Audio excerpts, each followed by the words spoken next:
¿Qué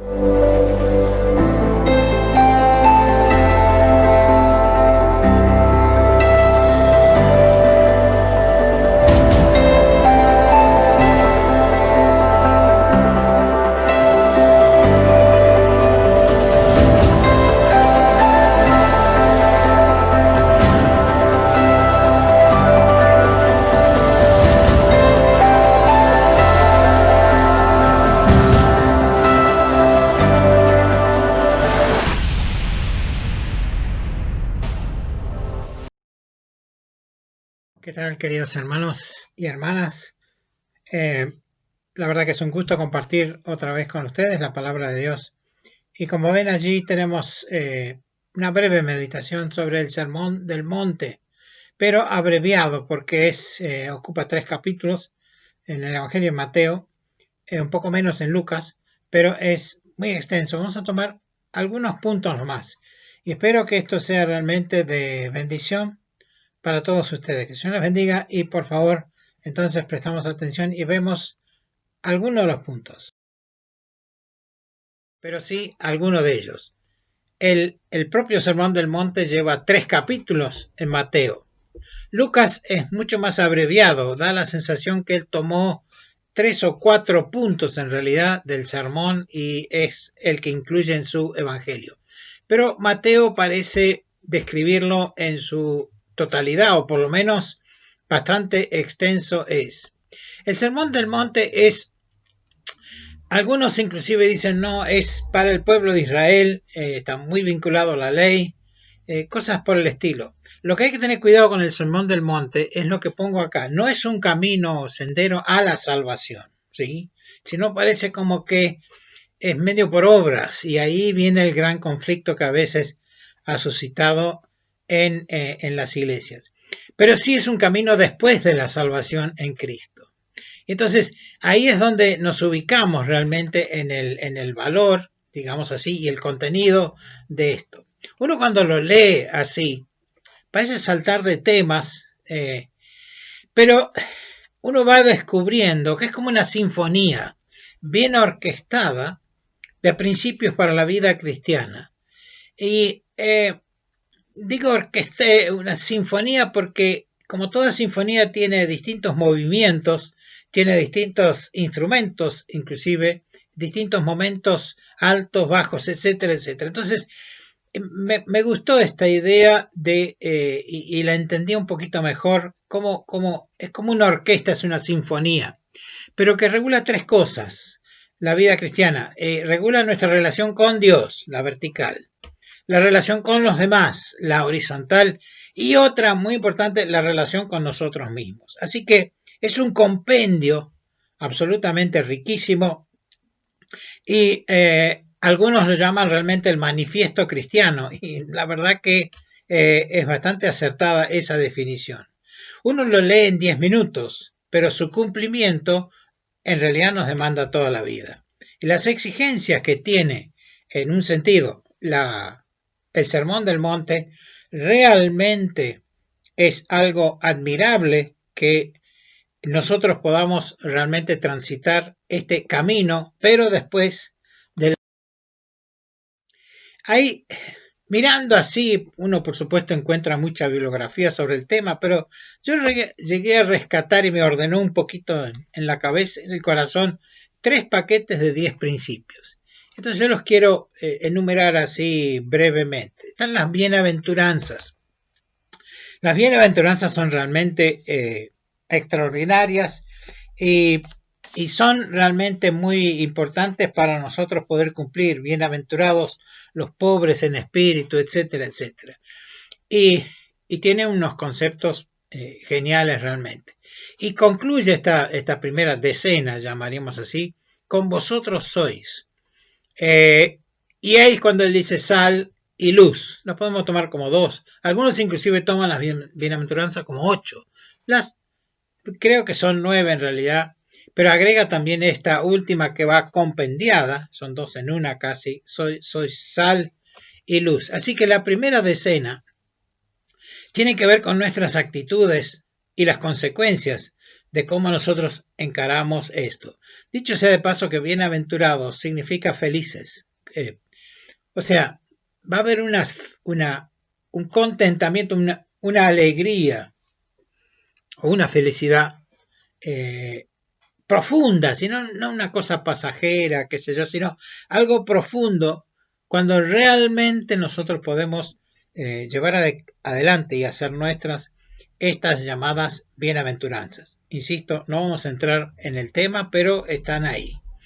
Y la otra, el segundo paquete, la segunda decena, digamos así, dice dos cosas Jesús. Os digo, y lo dice 7 veces, y después, ¿cuándo vas a dar ofrenda? Etcétera, etcétera. Entonces, esta segunda decena, me gustó asociarla a la interpretación, sí, de la ley. Aquí está Jesús tomando como base la ley en realidad y los principios, pero va más allá de la letra. Casi podemos decir cuál es el espíritu de la ley. Y ahí es cuando realmente entramos en un terreno muy difícil de cumplir, pero que por la gracia de Dios lo podemos hacer. Y Jesús está demostrando que Él no viene a cambiar la ley, como dice Él claramente, sino que viene a superarla ampliamente. Y nos pide que nosotros también seamos capaces de eso. No nos ajustamos a la letra. En todo este sermón, y otras cosas que vamos a ver ahora, uno ve esta sensación de no a la hipocresía. Porque todo el Antiguo Testamento, con toda su legislación, con toda su carga de formal que había que cumplir, al final termina generando un montón de gente que se quedó en las formas, ¿no? Y entonces los profetas en particular son los que tienen que luchar contra esto. Y Jesús cuando viene también se encuentra con esto. Y la reflexión hoy para nosotros es, ojo, que nosotros no nos quedemos en las formas y caigamos en la misma hipocresía, podríamos decir, que tanto molestó a Jesús en distintas ocasiones. La tercera decena son temas varios y son varios aspectos que no vamos a entrar a detallar, pero los últimos 4 me llamó la atención es la detección de fraudulentos. Otra vez estamos con la idea esta de hipocresías, por decirlo así, ¿no? O sea, hay mucho fraude, hay mucha... Y eso, bueno, ¿para qué los medios a veces se llenan de todo este tipo de personajes así supuestamente cristianos, ¿no? Que son un fraude en realidad. Y para cómo nos complican a nosotros, porque todos caemos, como quien dice, en la misma bolsa. Y realmente es un tema que qué bueno que Jesús nos haya avisado en cuanto a esto. Y quiere decir que cuán cuidadoso también nosotros tenemos que ser en este tema. Otro punto que él resaltó mucho, Jesús, es la oración. En realidad, el Padre Nuestro le llamamos nosotros, pero habló de la oración en realidad. Es toda una gema preciosa, yo digo, ahí en este metido dentro de este Sermón del Monte. Aquí tenemos las dos actitudes de la oración, pero vamos por parte. Curiosamente, cuando Jesús habla de la oración, en los versículos concernientes a esto, comienza con lo que no es. Es muy raro eso, porque uno generalmente comienza con la parte positiva, es decir, tiene que ser esto, o sea. Entonces lo que Jesús está pintando en su gráfica contundente, diría yo, y su genialidad didáctica, está planteando negro y blanco. En esos términos, no hay grises, ¿no? En este tema de la oración. O sea, es no o sí. Entonces, no hay, vamos a ver, sino que hay cosas que no es. Y ya por supuesto, en la época de Jesús, y podríamos decir antes también, toda la historia, siempre se fueron deteriorando estos modos de comunicarnos con Dios. Dice en el primer caso, son 3, dije, no seas como los hipócritas, que está eso en el versículo 5. Dice, cuando ores, no seas como los hipócritas, porque ellos aman el orar en pie en las sinagogas y en las esquinas de las calles para ser vistos de los hombres. De cierto os digo que ya tienen su recompensa. Esto de orar en las sinagogas, bueno, lo entendemos, claro, pero lo de las esquinas, el tema es que ellos tenían sus horarios de oración, entonces llegaba, si estaban justo en un lugar así, cuanto más gente había mejor, ¿no? Entonces ellos sí se paraban y se ponían a orar para que la gente los considere como personas muy santas, muy sagradas. En cambio, lo que Jesús está planteando, que en realidad la oración es una acción más bien privada, es personal, ¿no? Inclusive las veces que Jesús pidió en oración, lo hace en privado. Eso es muy notable. Y lo que sí, el pedido él lo hace cuando está solo. ¿Cuántas veces lo vemos que se adelantó, que se fue, subió al monte, etcétera? Ora en privado. El pedido se hace en privado, pero el agradecimiento se hace en público. Eso es muy lindo y muy notable, en particular en la resurrección de Lázaro, cuando Jesús dice, yo te agradezco esto porque yo sé que me habías escuchado, pero yo lo digo ahora para que esta gente entienda que yo te lo había pedido. Que, a ver, qué bueno que es pensar en esto de que el pedido es en privado y el agradecimiento por ahí es más bien en público. Y dice, no uses vanas repeticiones. Y aquí está el versículo 7 que dice, orando, no uséis vanas repeticiones como los gentiles, que piensan que por su palabrería serán oídos.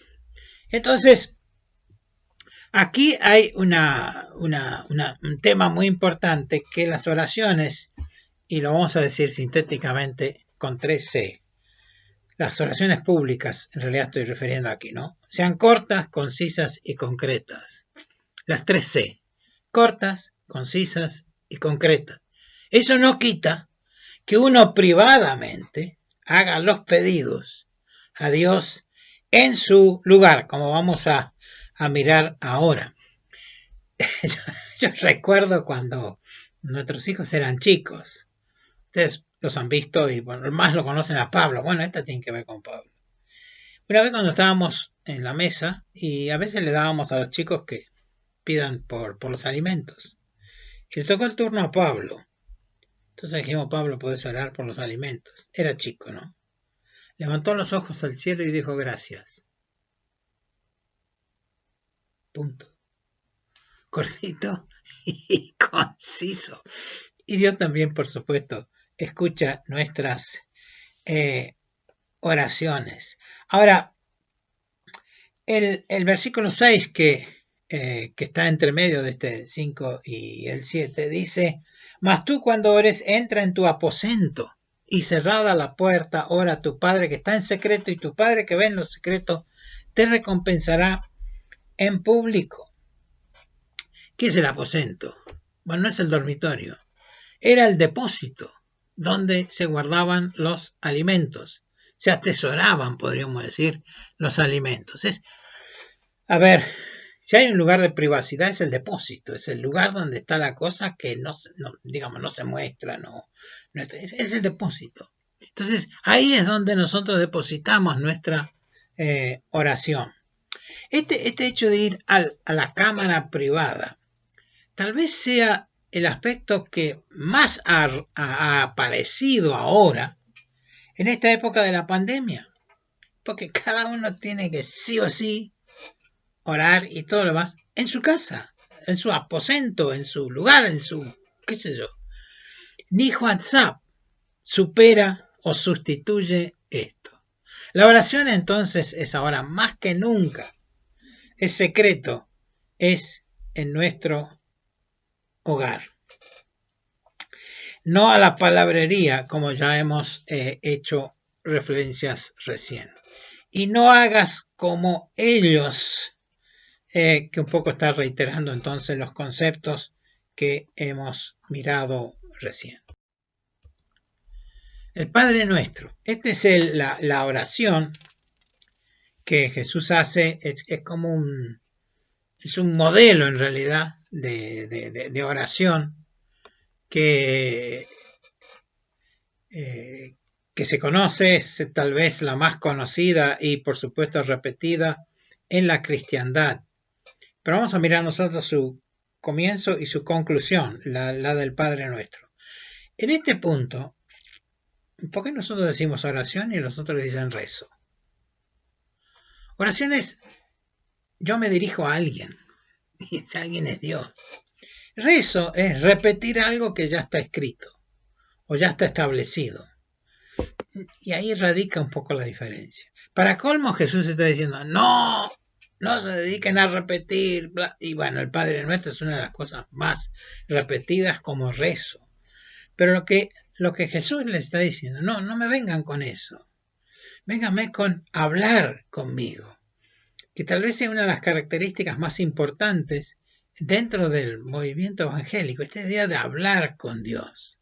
Y bueno es que rescatemos también esta idea de pedirle a Dios en privado, pero reconocérselo después en público, e inclusive dice que nuestro Padre Celestial nos compensará en público. Vamos a mirar el comienzo entonces de esta oración. Dice, Padre Nuestro. Es un enorme privilegio que seamos llamados hijos de Dios, como lo dice Juan también. Entonces, qué cosa rara, ¿no? Qué cosa impresionante. No hay ninguna religión, ninguna, que califique al hombre como hijo de Dios. Ni siquiera los musulmanes, que son posteriores a la aparición de Jesús, para ellos es una herejía este concepto de ser hijos de Dios. Yo charlé con un musulmán, un señor muy devoto, la verdad que debo reconocer eso, ¿no? Pero no, de ninguna manera podía aceptar esto que era tan claro para nosotros, pero bueno, hijos de Dios, es una cosa impresionante. Y aquí también, a ver, Jesús justamente el énfasis que él pone al comenzar esta oración modelo es Padre Nuestro, mi papá, ¿sí? Y entonces, siempre con nuestros padres hemos hablado en privado, o sea, todo tema que hemos tenido puede ser inclusive no siempre cosas positivas y hermosas, sino una buena discusión tal vez hemos tenido, o ciertas rispidezas inclusive, pero es en privado, ¿sí? Y es allí donde hablamos. Y esta es la privacidad que Jesús está hablando, por eso dice Padre Nuestro. Y es así con Dios, es nuestra relación tan hermosa, la relación de padre e hijo, que podemos entonces expresar con franqueza. Y proeukomaies oraciones, es acercarnos y decirle algo a alguien. No hablamos con nuestros padres con repeticiones, porque ni nos escucharían y a nosotros no tenía ningún sentido hacerlo. Y termina diciendo reino, poder y gloria, porque tuyo es el reino, es el poder y la gloria para siempre. A ver, qué tres palabras impresionantes: el reino de Dios, el poder de Dios y la gloria de Dios. A ver, el mundo está cada vez más oscurecido, cada vez oscurece más acá. La tratan de aclarar y la oscurecen más todavía, la complican, qué sé yo, no sé cuál es la idea, pero bueno, claro, lo rechazan a Dios, rechazan su reino, rechazan su poder, rechazan su gloria. Y qué bueno que nosotros podamos dar cabida en nuestro corazón y en nuestro reconocimiento en nuestras oraciones de que de Dios es el reino, es el poder y es la gloria. Y ese reino está en nosotros, está la presencia del Espíritu Santo en nosotros, y entonces inclusive el Espíritu Santo habla por nosotros, y a veces lo que no sabemos decir, ese Espíritu lo transmite, y qué bueno que lo podamos hacer tal vez en la privacidad, o los momentos que Jesús también tuvo como ejemplo de esto. Jesús fue el mejor ejemplo de todo lo que enseñó, y en la oración más aún. Vamos al último pedacito del Sermón del Monte, y me fascinó esta historia. Acá en la Biblia dice los dos cimientos. Yo no estoy de acuerdo con eso, porque son suelos, no los cimientos. Es una brillante ilustración, o sea, hasta un chico entiende esto, así que, a ver, no hay que ser ni siquiera teólogo ni ningún tipo de cosa distinta para entender esta que él remata todo el Sermón del Monte con esta ilustración, como para que nos quede fijo una imagen increíble. Él describe dos casas e ilustra las dos como bien construidas, porque él dice, pero el problema no está en los materiales, ni siquiera en los cimientos, que a veces, por eso digo, el título está mal puesto ahí, sino en el suelo donde fueron construidas. Y ahí radica toda la diferencia.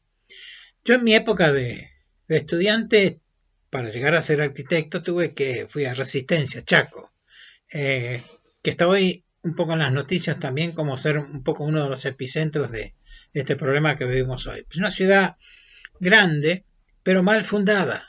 El suelo es arcilloso, es espantoso. La mayoría de las ciudades coloniales, los españoles fueron hábiles en construirlos en lugares por lo general altos y fuera del peligro de las inundaciones. Corrientes, que está frente a Resistencia, está en una zona alta. Cada vez que hay inundaciones del Paraná o del río Paraguay, Resistencia era un lío. Yo tuve 7 años ahí. Y ahora tienen unas defensas impresionantes que bordean toda la ciudad justamente para este tipo de casos. Y es arcilla. Y cada vez que hacíamos un plan, un proyecto, lo que sea, había que meter pilotines. Hay pocos edificios en altura, en Resistencia, por ese problema. Tienen que meter unos pilotines impresionantes para hacerlo. Todo tiene que ver con el suelo. Y es aquí entonces donde Jesús concentra su enseñanza. El problema entonces es que ¿dónde construimos? ¿Sobre la roca, como dice aquí, o sobre la arena? Y ahí tenemos la ilustración que muestra. Es realmente una hermosa conclusión de todo el mensaje del sermón del monte. ¿Y qué dijo Jesús? Sobre esta roca edificaré mi iglesia. Claro.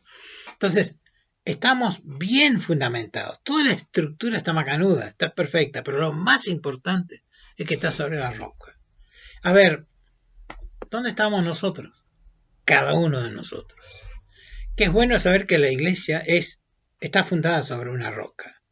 Pero cada una de nuestras vidas, a veces nos hemos fijado mucho en qué tipo de construcción vamos a hacer, o qué casas artesonadas vamos a tener, etcétera, etcétera. Cuando todo el tema no es ese, el tema es sobre qué hemos fundado nuestra vida.